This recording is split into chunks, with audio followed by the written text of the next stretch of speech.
to do a video that is a little different from the videos that I have posted in the past in the summer. So today I wanted to do my go-to art supplies and my favorite sketchbooks. So in the summer I mostly did vlogs and like vlogging style videos. I did 3 of them and kind of documented our little the first little part of our road trip this summer. But I decided that I wanted to, I didn't really have enough going on in my opinion to vlog, so I decided that I was gonna maybe do some art videos. So I'm just gonna tell you my go-to supplies, the things that I tend to do a lot, and then flip you through a few pages of my sketchbook. If you want to see like sketchbook tours, I have several sketchbooks. Like I have so many. Like I have one from when I was 4 that's literally caked full. But anyway, so if you want to see a sketchbook tour or anything like that, just let me know in the comments. So the first thing that I want to talk about are Moleskine sketchbooks. So these, when I first started, I've been drawing my whole life, but when I first started to get into like sketching and urban sketching, which I don't do so much anymore, but I kind of do, I was watching a lot of YouTube videos and I saw that people were using this sketchbook. So I like this one because the pages are quality, although some mediums do bleed, but the pages are really, really nice quality. As well as the size, it's just really compact and it fits in it could fit in your purse pretty much. So this is my full cover to cover Moleskine. I have a second one that I have started filling, but not as much because I have to do a lot of my art right now is in school, so I don't really focus so much, but in the summers I literally draw in these most of my time. So also I like these because they have a lot of pages, and if you don't sketch a lot, you can really see your progression of art and you can see your style grow. This one does have a few school assignments in it, but a lot of the mediums I use are pen. So basically I love just plain black Bic ink pens, and I am so prepared that I don't even have one near me, but let me grab one.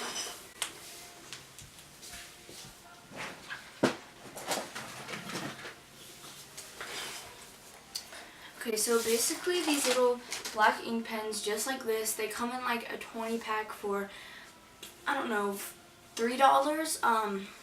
So these are my favorite to sketch in, and I'll insert some clips of some of the drawings in my sketchbook that I used pens with. A lot of people think that you can't shade with a pen, but you really can, and I love texture and messy detail. So I just thought that would be this is just one of my favorite mediums to use in art. The other things that I really like, let me grab a few, are these. And I keep these in my school pencil case just because they're kind of handy for everywhere. And these are not ballpoint.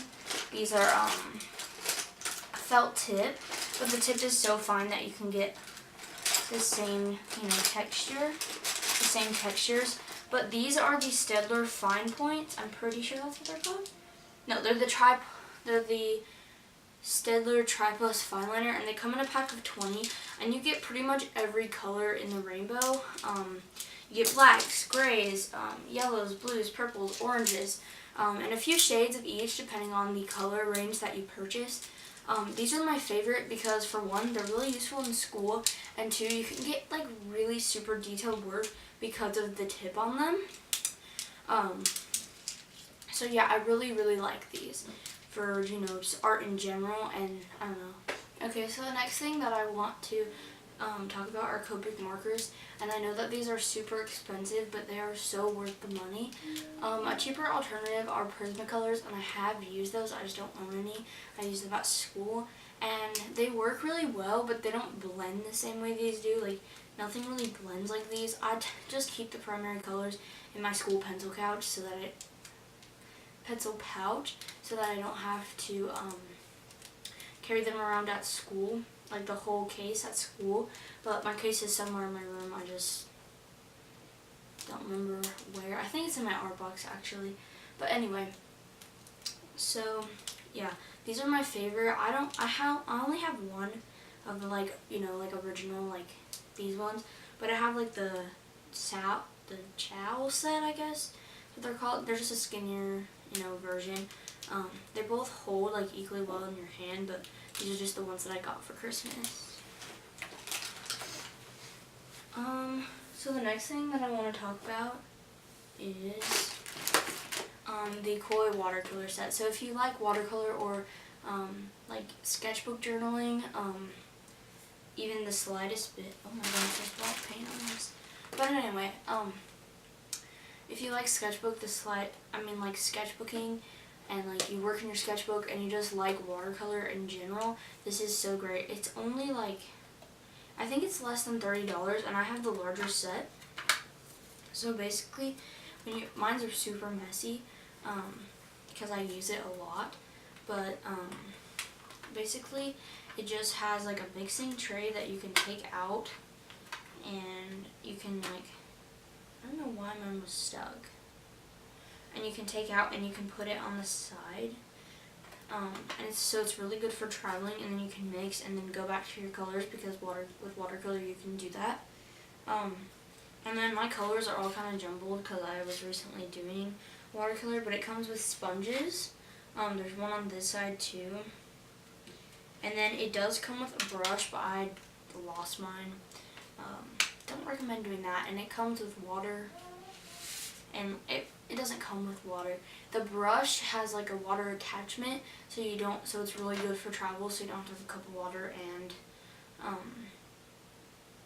what's it called? So you don't have to have a cup of water and a brush with you. It just has the water built in, and of course you can buy those separately at art stores, but just in case you didn't know, these are really good for people who are just starting, and I really like it.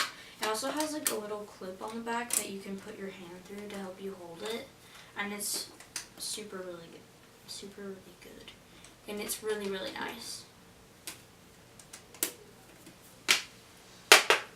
Okay, so then for schooling and stuff, the sketchbook, like for your school assignments, if you take art in school, the sketchbooks that I really like are the XL multimedia ones that they sell at Walmart. So mine is currently in a binder because I used it so much, and it was pushed around my backpack so much that it fell apart. But for some reason I still have the cover on the back, so I just put it in a binder. Ow. Gotta get better. I gotta get better.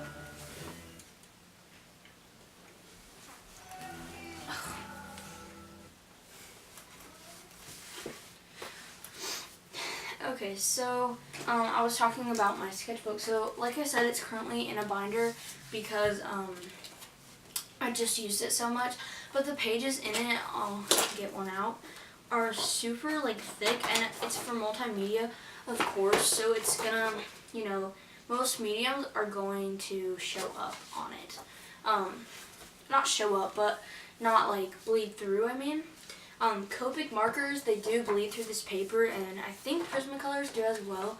So if you're going to be using them a lot, just note in this sketchbook, just note that about it before you buy it. And yeah, so right now I'll show you a few pages in this sketchbook because that one's pretty multimedia school assignment focused. So then the next thing that I want to show you are like kind of cheating in art, but like also like holy grail art products. I mean art supplies. So they're paint pens. So every artist has their weakness, and mine would be painting and outlining. Like I can outline like major shapes, but small details I cannot do. So paint pens are like lifesavers, and I just have a couple in like my paint box, but they are lifesavers. I cannot explain how much of a lifesaver they are. I did mural, like they're not murals, but they were like these poster murals for church Christmas party recently, and these saved my butt. Like, actually, because I don't think I could have gotten those lines that crisp without these. So yeah. Also, I don't really use oil paint that much at home and like in my personal art, but I do use acrylic quite a bit, and honestly my favorite is just the apple barrel paints that you get at Walmart. This is a big bottle, but you know, the small bottles are only like $1 to 50 cents depending on where you get them at. So yeah, this paint is really nice. This is just plain blue. I love mixing colors. Like, most of the time I just buy primaries and mix them, which honestly I think is like, if you can do that, you have achieved like art nirvana. And then for like my gold paints, I like the folk art ones. Like for my metallic-y ones, I like the brand Folk Art. Again, these are just from Walmart, but when I do use acrylic, this is what I use. Another one of my favorite art materials is Adobe Photoshop, and I know not everyone has access to that, but if you have it at your school, I really recommend doing some sketches in it, because once you get the hang of that medium, it opens like, I don't even know, it just like, it opens up your mind and you have so many more possibilities with it that you can do. I'll show you a page in my sketchbook of something I did on Photoshop, and this is like not super amazing. It's just like a research page for my sketchbook, but I honestly, like, this was like one of the first things I used it for at school, and I just really loved it. And I don't know, I've always wanted to do graphic design in like some form. I'm not really sure how yet, but so I started using it at school, and ever since then I've just had a lot of fun with it, like sketching. I've done like several assignments on it for class, so yeah. I'm trying to think of any other art supplies that ooh, I have another one. Let me grab it. I have to move though. Actually, you know what? Let me just put my art box in front of me, because I honestly love art. But what I was gonna grab though was this. So this is India ink, and not everyone has dabbled in the world of India ink, but if you like really clean, like black lines, or like even messy looking stuff, then this is the thing for you. There's so many different brands. The one I have right now is Speedball, because I think this is technically for like writing with like a feather pen or fountain pen, but it is a messy medium. Like, if it literally gets on anything, it is ruined, but I happen to love it. So there's different thicknesses of India ink, and I guess it just depends on the brand, because this one versus the one I use at school, like, they both have the same black, like, fully opaque, like, look to them, and like the sheen, but this one just seems like a little bit thicker, and maybe my teachers watered hers down, I'm not sure, like, to make it go farther. But oh, also, you can't really water it down, like, it's still super black all the time. I also really love liquid watercolor, but I don't have any right now. One of my favorite things is to cut pieces out of magazines and then do like springboard stuff. And I'll insert a picture of that I just recently did for school. I focused on the elements of like the face and what I needed to do to improve my portrait drawings. Yeah, and oh, another one of my go-to art materials is an old-fashioned projector. You can print out any image on transparency or even trace it. Like, here's a tracing that I did of Leslie Knope. Okay, so that was it for my art supplies my go-to art supplies. Let me know if you'd like to see sketchbook walkthroughs or anything like that. And let me know any video ideas or things that you'd like to see from me in the future, because I'll definitely, those up here and try to spark some ideas. But besides that, thank you for watching. And please subscribe. I know I don't have that many videos, but I'm going to try to post constantly. So yeah. Thank you so much for watching. Bye.